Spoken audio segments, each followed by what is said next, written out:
பெரிய மாஸ்டர் பிளானை போட்டு தான் அவள் ஜட்ஜாக இருக்கணும்னு வந்து அங்கே நிற்கிறா. அதுக்கு நெக்ஸ்ட்டாக வந்து திவ்யா போட்டிக்கு நிற்கிறா. அப்புறம் வியானா எனக்குமே ஜட்ஜ் சான்ஸ் வேணும், நான் பண்ணணும் அப்படின்னு. சரி, இது ஓட்டிங் அடிப்படையில் போயிடலாம் அப்படின்னு சொல்லும்போது பாரு கிட்ட இருந்தா உடனே இப்போ இந்த இடத்துல ரம்யா இருக்கா உள்ள, ஓகேவா? இந்த இடத்துல அவள் தலையா ஒரு ஸ்டாண்ட் எடுத்துக்கலாம். அந்த தலை ஸ்டாண்ட் எடுக்கல. ஏன்னா அந்த தலை விக்ரம்க்கு தலையா ஆடுதே தவிர.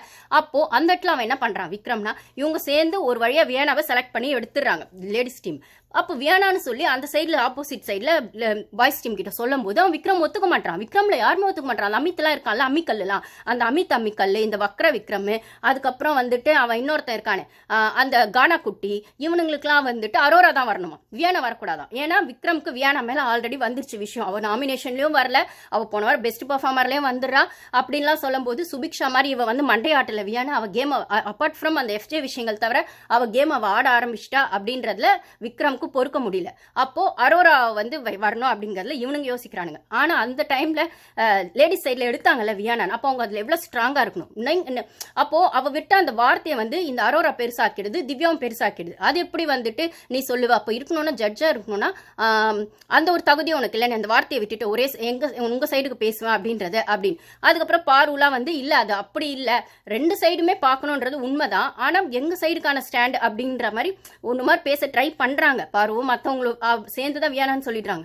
ஆனா அந்த சைட்ல அவன் விக்ரம் வந்து உடனே போய் கொடி பிடிக்க உட்காந்துடுறாங்க. நான் உன்னை வந்து ஸ்ட்ரைக் பண்ணுவோம் அப்படின்னு சொல்லிட்டு அதை சொன்னேன். டீம்வா உனக்கு ஒரு டாஸ்க் கொடுத்துட்டாலே அவன் அதை மேனிப்புலேட் பண்ணி இன்ஃப்ளூயன்ஸ் பண்ணி மண்டையை கழுவி அவன் தான் சொல்றேன் அவன் பக்கா கோவர்ட் நாசிஸ்ட், ஒரு சைக்கோ, ஒரு என்ன சொல்றது, ஒரு நாசிஸ்டிக் ட்ரைட்ஸ் இருக்காம. அப்படி இருக்கவங்க மற்றவங்க மண்டையை அவ்வளோ நல்லா கழுவுவாங்கன்னா அதை நல்லாவே அவன் செய்யறான். மண்டையை கழுவுறவங்கள இவன் வந்து என் மண்டையை கழுவுறான்றது எனக்கு தெரியாது, அந்த அளவுக்கு மண்டையை கழுவுவாங்க. அப்படி ஒரு கோவர்ட் நாசிஸ்ட் தான் அவன் விக்ரம் அப்படின்னும் போது அவன் குரூப் கேம்குள்ளதான் அவனோட பாட்சா பழிக்கும். இப்படி இருக்கவங்க பாத்தீங்கன்னா தனியா நிக்க அவங்களுக்கு திராணியே இருக்காது, தெரவுசே இருக்காது. எப்ப பாரு கும்பல்குள்ளேயே தான் இருப்பாங்க. 4 பேரை தனக்கான ஒரு ஆமான் சாமி போடுற கூட்டமா உருவாக்கி வச்சிருப்பாங்க. அந்த ஆமாசாமி போடுற கூட்டத்துல தன்னை ஹீரோவா காட்டிக்கிறதுக்கான எல்லா விஷயம் செய்வாங்கன்னா அப்போ அப்படிப்பட்டவங்க கையில இப்படி ஒரு டாஸ்க பிக் பாஸ் கொடுத்தது இந்த வாரம் விக்ரமா ஹைலைட் பண்ணோங்கிறதுக்காக.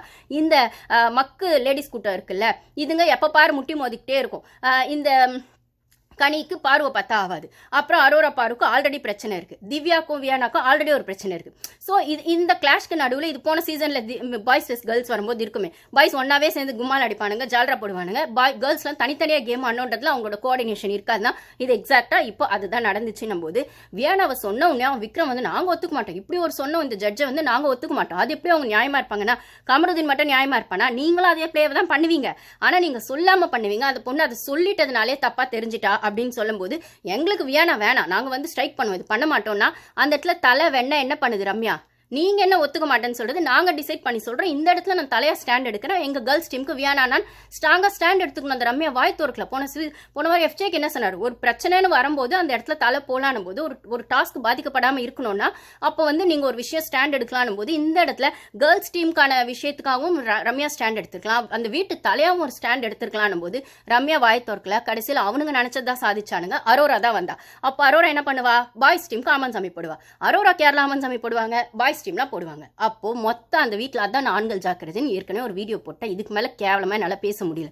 எல்லா ஆண்களோட மண்டையுமே கழுவி அவங்களுக்கான விஷயத்துக்காக ஒரு கொடுத்து இவ ஸ்வீட் அரோரா ஸ்வீட் சோல்னு ஒரு கேம் அப்பட்டமா நடக்குதுல்ல. இது எப்படி ஆதிர எஃப்ஜேவை சொன்னாங்களோ பொண்ணுங்களை வச்சு ஒரு கேம் ஆடுறான்னு அதே கேமை தான் ஆம்பளைங்களை வச்சு அவ அரோராவும் ஆடிட்டு இருக்கா. கானுக்குட்டி, விக்ரம், துஷாரு, கமருதீன், அதுக்கப்புறம் வந்துட்டு நெக்ஸ்ட் இப்போ எஃப்ஜேவும் அதில் வரப்போறான். எஃப்ஜே இவளுக்கு அவன் தில்லாலங்கடே, அவனுக்கு இவன் தில்லாலங்கடேன்னு போக போக தெரிஞ்சிடும்னு வச்சுக்கோங்க.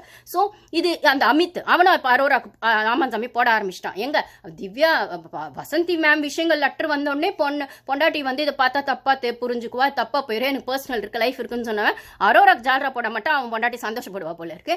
சோ இந்த அம்மிக்கல்லுங்க மொத்தமே வந்துட்டு விக்ரம் இன்ஃப்ளூயன்ஸ் ஆயிட்டு விக்ரம்க்கு அரோரா பிடிக்கும். ஏன்னா கம்ஃபர்ட் ஜோன்ல அரோராவோட கம்ஃபர்ட் ஜோன் யாரு, விக்ரம்.